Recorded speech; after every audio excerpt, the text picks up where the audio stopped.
right, and welcome to the latest episode of Enterprising Minds. Dave, Ruthi, and Alex, whole crew are here. Alex, you're bringing the topic, so I'll kick it off to you. Probably an unusual topic for me to present, or at least start, but hopefully one both of you will take off and do well with. But the topic is just kind of a post-COVID environment. It was just kind of an odd conversation that we were just having as we're walking around basically a different corporate campus of understanding how have things changed. And one of the main things that we'd noticed was basically how had clothing styles changed and expectations changed. There's some upcoming actually in-person stuff that I'll be doing with some teams who are flying in, and they've been asking like, okay, what's workwear considered today? And that was a really good question because it was, well, and there was guys asking me, I'm sure there was other conversations going on as well, but it was trying to understand how have things changed? How have things changed for you? Do you have certain habits that you've kind of picked up and used to kind of make this remote world work easier for you? Have you changed your closet? Have you donated a ton of stuff? What have you done? So I'll kick it over to either one of you who can take it from there. Ruthi, why don't you go first? Volunteered away. I couldn't volunteer. That's fine. I'm back. All right. Lots of thoughts on this one because it's been so nice over the last 3 years or so of primarily working at home to not have to think or worry about that aspect of day to day. There's the entire hassle of actually getting into the office, which if you have children or other obligations outside of work becomes a much more difficult deal. And it's been a very nice 3 years of not doing that. This what to wear to work thing is an added layer. And one of the things that I've noticed is that particularly at within the work environment I've been in, and maybe this is likely true of other environments too, you get a sense of what the culture is. Now we enter into the other piece of remote work, tech issues. Yeah, so Ruthi's got some technical issues, so I'll just do my side of things. I have thought more about this, despite the way I look. And it's been interesting. So I have gone through my closet. Part of it is just going through different ages and stages and realizing, okay, being the dad now, there's lower stakes for how you should look. But I don't want that as an excuse. So I have been looking through my closet and getting it through. I've had a number of conversations with some guy friends of mine about modular outfits and how they're trying to reduce their closets to that, where they only have like, I don't know, 3 black shirts and 2 blue ones, and then they basically differentiate by the coat or the jacket or whatever else they put on top. I think that's an interesting idea, but the big thing for me really is, who am I talking to? Right? In my current position, being in a global role, there's very much that different expectation culturally, globally. So I'm playing more to that than I would previously. But then for the in-person thing, I did find myself in a very, very delayed holiday party recently. And I decided that I was going to just dress to the nines because a lot of these people hadn't seen me in 4 years. It was an official thing, and why not? I have all the stuff. Some of it I need to see if it still fits because, I'm not going to be wearing a suit when I'm at home. So yeah, I think, again, it's always context dependent, but I've taken it more as a, how do I want to be perceived? And do I want to be taken seriously? So if I know I'm only having a meeting with my team, that might be a little more relaxed than if I'm talking to somebody in Asia that I need them to take me seriously. And I don't want that friction there of,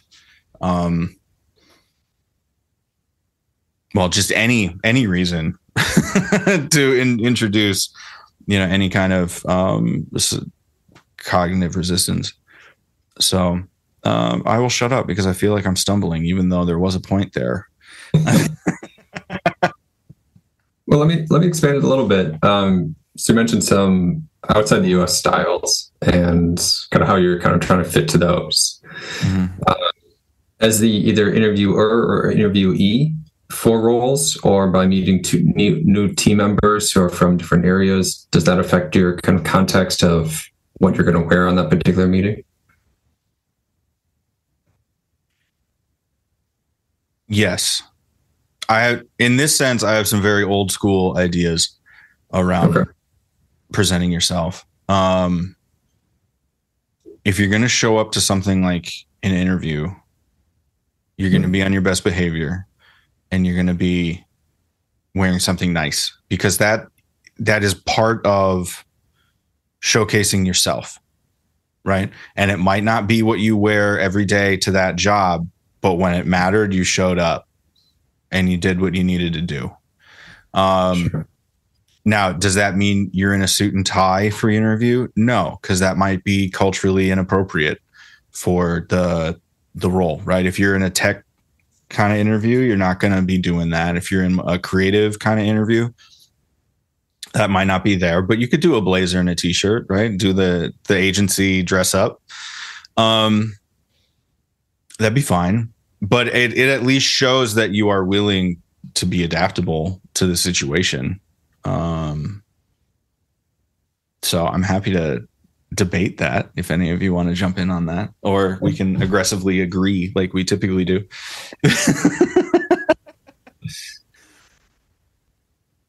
I think that one of the things that has shifted dramatically in the last few years, and it'll tie back to your last comment, Dave, is I have placed way more an emphasis on I'm just going to dress as I am, or like dress for myself, right? I don't have to experience as many of perhaps what you've described in your global role of meeting with folks from around the world who have different cultural expectations around business. So part of it is just the culture that I'm in. I get to come as I am, so to speak. And when it comes to those sort of key moments of like, oh, okay, maybe we've got to step it up a notch. To me, it's been more of a shift of, okay, we're just going to elevate the thing that I already do, right? So I'm not going to drastically shift into, a pantsuit. That's not my style. Right. It makes me uncomfortable. I don't feel as confident when I show up in a pantsuit, because that's not my go-to. Right. But it'll be more of an elevated version of what I already do. Maybe it's a nicer pant, or maybe it's okay, we're going to toss on a nicer jacket, or making sure the shoes are on point, something like this. Right. Which then brings me into a related topic, which is, boy, that's a lot of clothes and that's exhausting. And I'm also not particularly interested in that anymore. I have a very large part of my heart devoted to accessories. I love accessories. If I had disposable cash, I would have probably like 3 pairs of glasses and 6 watches. And why? No reason. Just 'cause. That's the impulse. But at least I'm aware of it so that I can avoid it. Hugo Boss, insert ad here. And I'm thinking about this through kind of that personal brand and reputational perception kind of thing, because that's usually where my head goes. And I found myself not just with the clothing, but also with all of the other things. As soon as the pandemic hit, I went and I got the 4K camera. I got a really nice microphone. Was that perfectly necessary for doing team meetings? No, but I wanted to make sure that no matter what, the sound quality was good and the video was good, so that there was never a perception of poor quality in anything with what I was doing. It might be a subconscious thing, but that was important to me. So I did that. And I'm wondering if that ends up either completely turning you guys off, or if you think similarly around those things, or don't think about them at all. I think that gets back down actually to what Ruthi was saying in regards to clothing and confidence. I mean, my knowledge of microphones is about zero. So the difference between a good one and a bad one is if it's on or off, I guess, if it works. That's about it. Like very, very limited knowledge in terms of audio quality and also what is good quality versus poor quality, right? So I wouldn't necessarily know the difference between those two things. With a piece of clothing, there are some things that I do know, and those standards I would apply, and I would want to make sure I have a shirt that fits those standards, because again, even if it's not well seen, I mean, I commonly layer with sweaters, V-neck sweaters over stuff. That's kind of my style. It has been for a long time. But it still is a confidence breaker for me. Like wearing a dress shirt that's really unkempt and really wrinkly gets me. Like even if it's a t-shirt that's really wrinkled, it's hard for me to feel as confident as I would, especially if there were social situations or, like a work meeting, something like that. So I don't know, for me, yeah, there's definitely a confidence piece there that applies to equipment, to clothing, to, how you look. What's that Deion Sanders quote? Look good, feel good, play good, pay good. Sounds about right. Something like that. But I think the confidence thing is true. I mean, if you're going to do better, you have to do that. And actually, I've been thinking about this in terms of the age of AI and all of those headlines that you're seeing all over the place. And we've discussed this previously as well. But it's how do you stand out if the bottom half can now get to where, what was typically considered average because of the capabilities of AI for writing or whatever else. For me, the little things count more now. The harder things count more now. So being on video, being on a podcast, having the nicer equipment so that there isn't that quality piece there. Those things jump out to me as a way to differentiate yourself and your personal brand. Not that everybody needs one, but when you're in an organization and everybody's doing everything now, do those things matter more? And I think it's the leaning into those things that you're excited about, interested in, care about, that is sort of at the heart of that, right? Is it the case that the sort of higher quality equipment, video, et cetera, is going to make sense for everybody, or is going to be the thing that sets them apart? No. Part of the reason that's important and that sort of fits within what you do, Dave, is because you care about it. And so that's just another emphasis on the things you care about. And so to me, it's more of a leaning in into all the things that get you excited, because that's where, that confidence comes through, certainly, but also that's what you want to spend your time in. That's of value. Yeah. An interesting one for you. And I would like to know your guys' opinion on this one, because I've come up with this theory, and maybe it's completely wrong, but I would love to hear it. Sweater vests are never correct. Oh, damn. Well, if you want that Mr. Rogers look, like it's comforting. My question is basically, when it gets a little bit in personal brand, but also in appearance and kind of just overall professionalism at work. And I think this is fairly general neutral of a statement. But also in basically any environment, it's pretty neutral as well, is appearance in terms of professionalism is consistency. And what this came from was I have facial hair. I've changed my beard style actually a number of times throughout my career. Each time, though, whenever it's a dramatic change or something like that, I question it and I'm nervous about it, thinking like, I want to make this change about myself, but this might seem a little weird to those around me because they're going to have to kind of get used to the new face, basically. How much did they think about that? Probably not very much at all. And a lot of that's probably just going to be in my head with my own, confidence level on it. Mm-hmm. But what I realized was, especially with those who kind of radically change their style from week to week or month to month, professionalism and consistency. I don't know. Do you see that as being like detrimental if you were to change your style a lot, or kind of be still kind of finding your style? So you're like really radically changing your clothing, everything style? Or do you think like there's some acceptance level there, which is kind of where my belief came from, was you could wear basically whatever you want, but if you do it consistently, people accept it and they move on. I really like that angle. I think you're onto something there of, if your thing is wearing a bright red shirt, going from like every day of wearing gray to then all of a sudden wearing bright red shirt, that's going to strike a chord. Yeah. Maybe it's a good chord, right? Maybe there's a special presentation and that makes sense. But if it's a sort of an average day or something like this, maybe that strikes a chord in a way that doesn't necessarily make sense.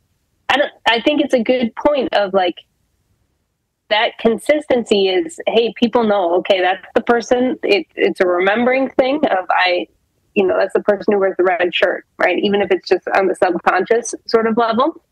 But I don't know. I think you're onto something there, Alex, about consistency and professionalism, because you give people what to expect, and people like to know what to expect. Yeah, right? That's the thing. That's what it gets down to. I think honestly, it's almost like a kind of baseline stereotype of their perception of who you are, what you do, is tied to your dress. So if you're a developer, you can totally show up with a sweatshirt when everybody else is wearing a dress shirt. That's allowed. That's just widely accepted. If you're creative, you can wear crazy jewelry, hairstyles, you name it, and you can be the one who is doing that versus everybody else on a call, and that's also accepted and expected. If you're the project manager who does that, it suddenly becomes a question. And it's like, why does the role have to matter? But it somehow does, because a project manager is all about the consistency, punctuality, basically on-time aspect of a project. And I think that's not a normative claim that you're making. That's not this is how it should be. I think you're making sort of a positive statement of this is how the world tends to be. And this kind of is sort of under the layer, whether or not it should or shouldn't be. This is something that is part of how we think about roles in the workplace. Yeah. And I think that personal brand element plays pretty hard in that aspect too, because I've seen and heard too many comments about appearances and stuff like that. And to me, it's like, I don't care. I honestly really don't care. So that's where I kind of came up with this of like, why does this become a thing? And it only seems to become a thing when there's a lot of change. Aside from that, nobody seems to really care. So my mind goes to the other side of that, where it's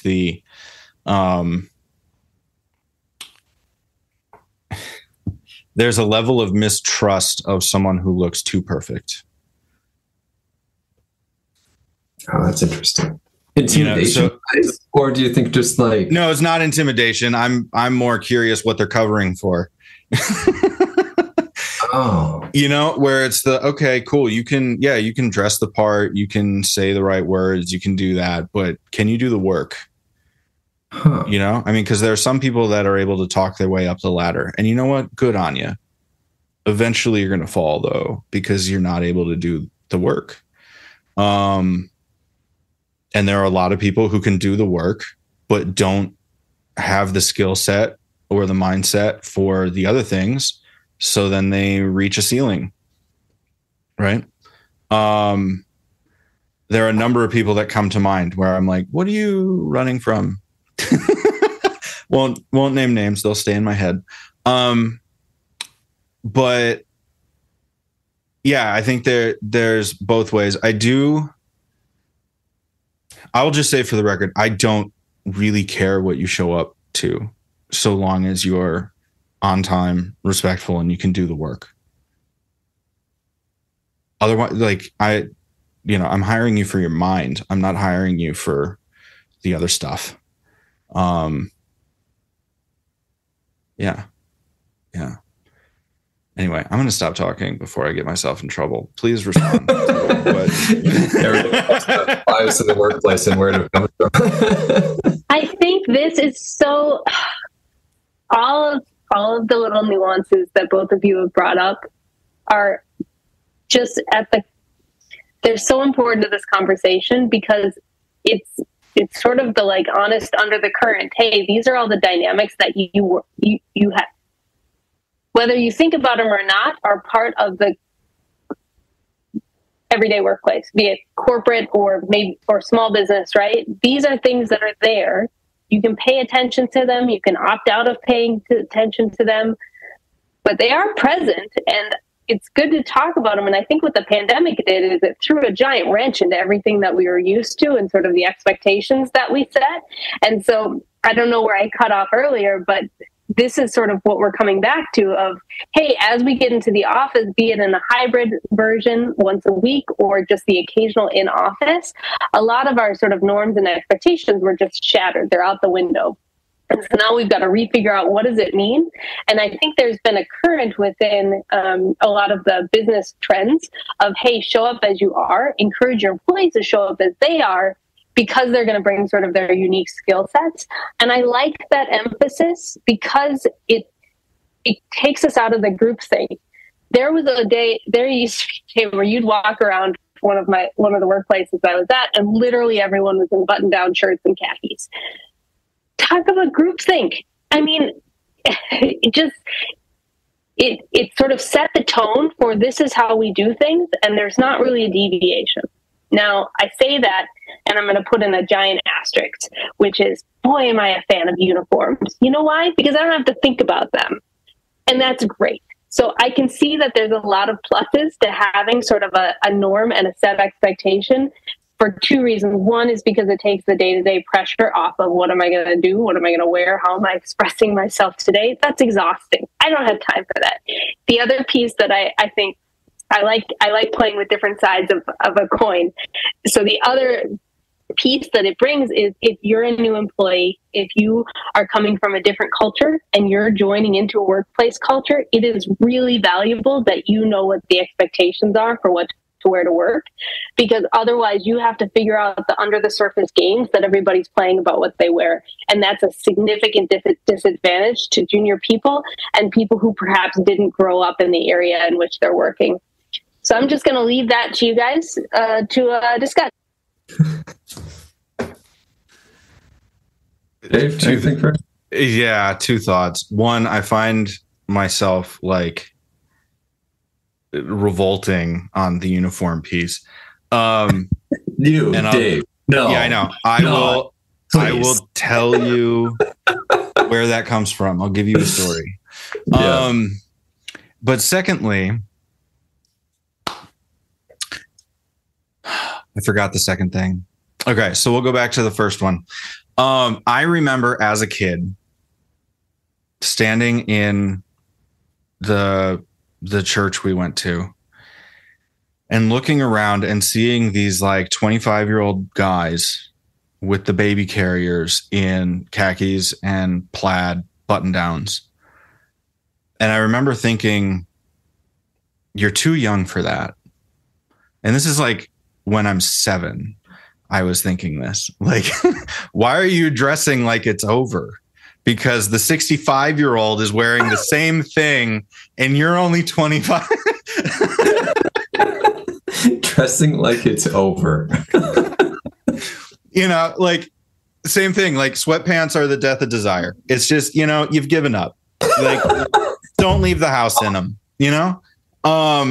That's my own view, and I will plant that flag.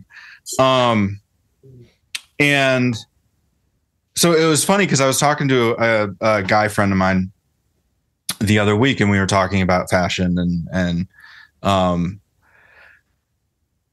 there's a nice thing about the idea of the dad at the barbecue wearing a stupid shirt and jean shorts that don't fit, like, because there's zero expectation on that guy.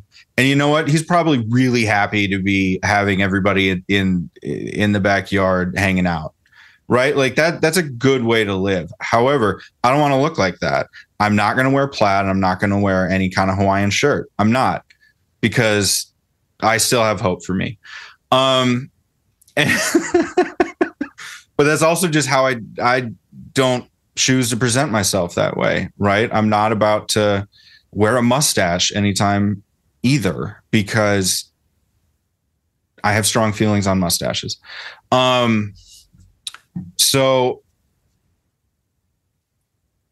it's easy to fall into, what am I going to wear on the weekends? Oh, I'll just do the polo and the whatever else, because that's what I have for work. And I spend more time at work in work clothes. I will just continue to wear them because that's what's in my closet. And to me, that's sin, and you shouldn't do that.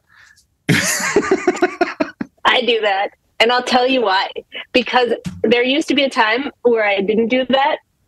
And you know what? I ended up with a closet that was exhausting to go through and look at and try and figure out. And worse, it was very difficult when it was like, oh, I need a new pair of pants.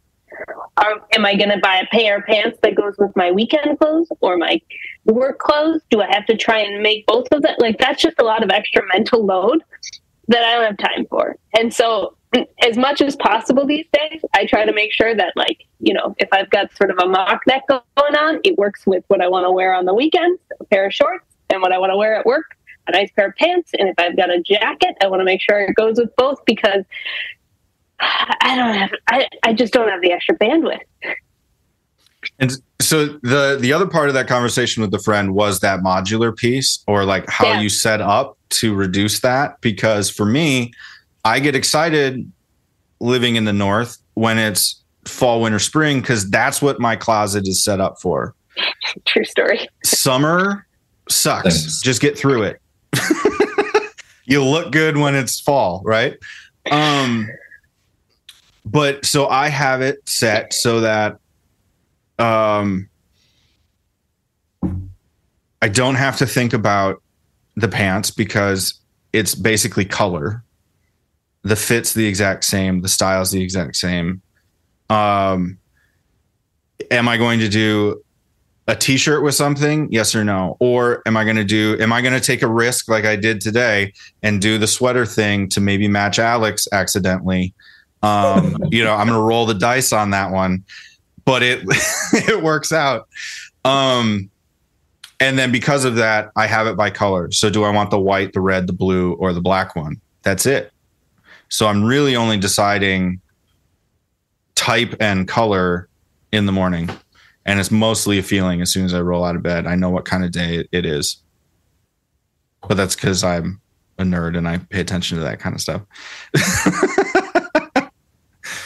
Yeah. Alex, since you are very much associated with sweaters and collared shirts, time for you to join the confessional. Yeah, I was like, I really want to say this. Because surprise, surprise, mine's about efficiency and scale. No, I'm kidding. It's actually pretty close to that, though. It's actually, that's probably sadly a good summary. So in the morning, t-shirt and jeans, I get my kids ready. I drop them off to daycare. Literally yesterday, my son ate a banana and I realized that my shoulder then had banana on it. Literally under 10 minutes after I put that shirt on. And I was like, that's about right. That's a burn for him. So that's what I always wear during the day. And my evenings typically are the same because I'm running around with my kids, DIY stuff, college shirts, not a part of it. Sweaters, not a part of it either. So those are out. So up my lovely office, basement, back to where the kids are playing. That's the utility room over there. Mm-hmm. In there, I have a coat rack. And on my coat rack, I have many hangers of sweaters and shirts all set up. And I literally just pick one that I haven't worn recently.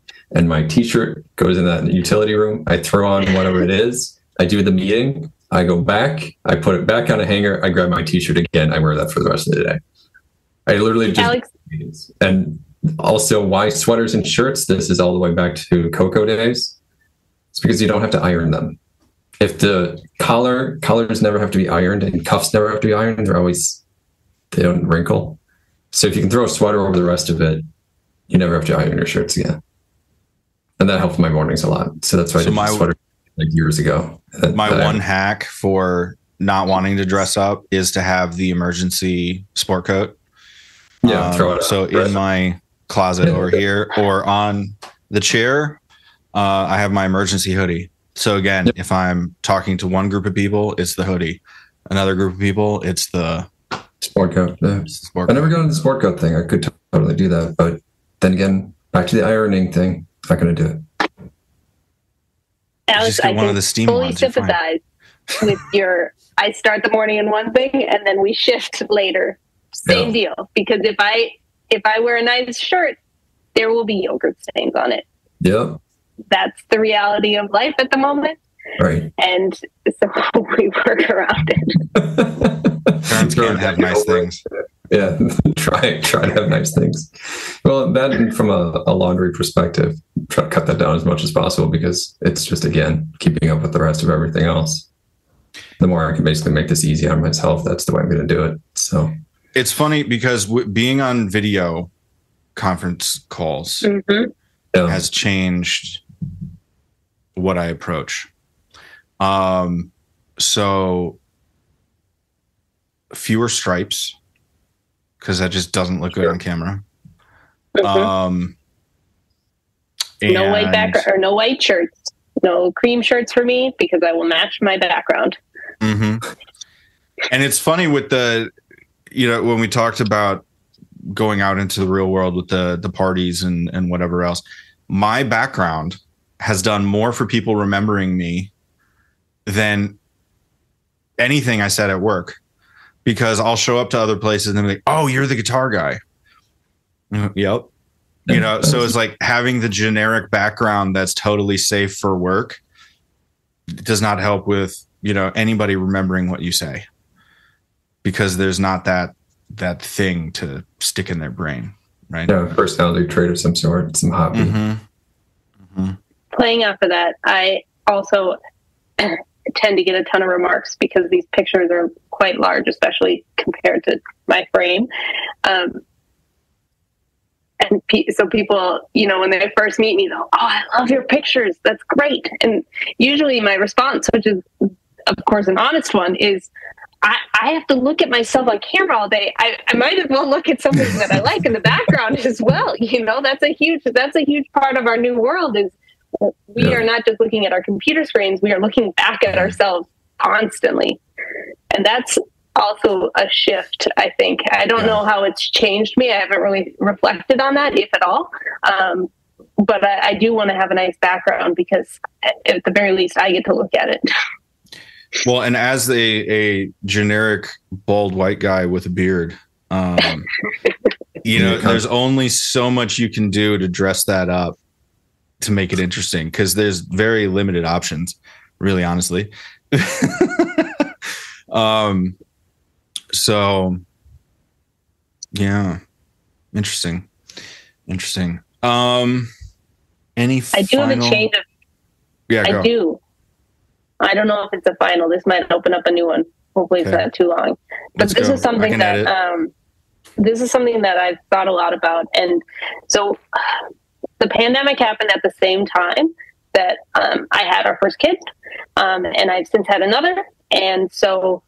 Not only do we have the pandemic where we shift to at home, but I went through this amazing, awful, wonderful, all the words combined period in which my wardrobe changed like over and over and over again, which is exhausting. So part of my the exacerbation you've heard me speak about with the getting dressed thing has to do with that, which is having to rethink it and adapt. And that can get tiring over time.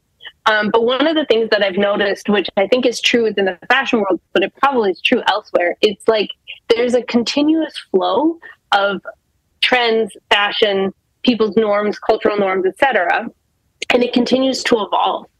And something like the pandemic, or in my case, pregnancy, the whole postpartum period, etc., threw me out of that flow.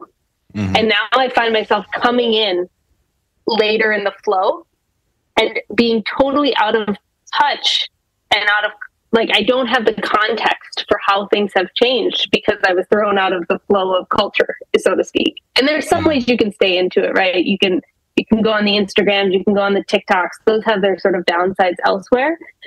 And exacerbating it is the fact that we're not in the office. And so I go in and I have no idea what the thing is. And bonus points, I don't know if you guys noticed, skinny jeans are way out. No good. Now we need a different style of pants with a different style of shoe. Mm-hmm. And it's just been fascinating to observe what sort of a removal from the cultural conversation has done and how curious and tricky it is to get back into that cultural conversation in a way that I can still go, yeah, I'm part of the cultural conversation, but this is also still like, this is me. This is how I want to show up every day. And this is what makes me feel confident. Mm-hmm. Yeah. I mean, as a guy with broad shoulders, I can't do skinny jeans because I look like Gru.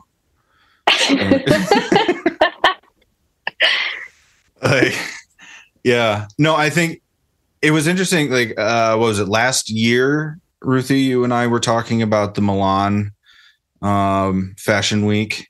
And I remember looking at the Versace and the Gucci and all the designers that were trying to do cool stuff and going, oh my God, that looks like the couch my dad had in the 70s.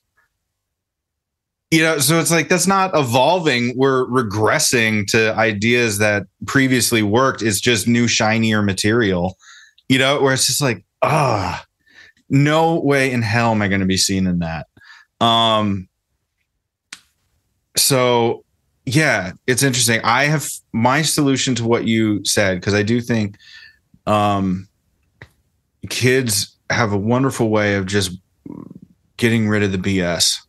Because you just don't have time for it, like you said. For me, what's become important is what are the kind of the classics? Because I can either try to keep up with it, or I can get 2 or 3 nice pieces that will look really good. And so, like, my challenge to myself this winter was to do more with the sort of pea coat that I had instead of the kind of ratty leather jacket that is a wonderful windbreak, but doesn't necessarily look that good. So the way I've been able to do that is to then accessorize with a couple of scarves. So I have a really nice thin one. I have a really nice knitted heavy one that's super long that I can wear to the bus stop and take all the wind, you know, that's whipping around the bus stop with my son. And that's been an interesting change, you know, because then it's more of, if you view fashion more as an investment rather than the fast fashion thing, which I've never bought into, I would rather have 3 or 4 nice pieces that last for a while, than a $20 H&M thing that's going to last maybe 6 months, you know? Absolutely. Yeah. No, that's it. I mean, there's also, like you said, like getting rid of the BS, but the attention span for that. How often do I find myself in a mall? Never. How often do I find myself like shopping for clothes? Very rarely. Like, yeah, there's some consistency of, you know, work and culture and age. I mean, speaking of that, kind of just different age groups as well. There's less pressure right now to continually kind of be up on fashion. Like during college or high school, absolutely, I was caring a lot about fashion. Since then, it's dropped every year probably. Right, because you're married. You don't have to peacock anymore, man. That's what it was all about, man. I mean, you're done. You're done. You, as you said to those guys in church, like, they're done. Exactly. Yeah. V-necks until I'm done, man. That's it. Just V-necks. I mean, there's something to be said about being the old guys getting coffee in the morning in the diner. Like, I kind of look forward to those years with, what friends are left. But at the same time, I don't need to look that way yet. And if you enjoy and find fun and confidence through what you wear, then yeah, spend some time with it. Enjoy it. Like, if you don't care at all, fine. That's cool too. I mean, do your own thing. Interesting conversation. Hopefully it resonates with some of you. I know it's not necessarily a marketing or digital business thing, but it is an important part of the business world we're operating in now. So a fun deviation from all the other stuff. Let us know what you think, thoughts, comments, questions, any closet hacks you might have. Let us know. Emails in the description.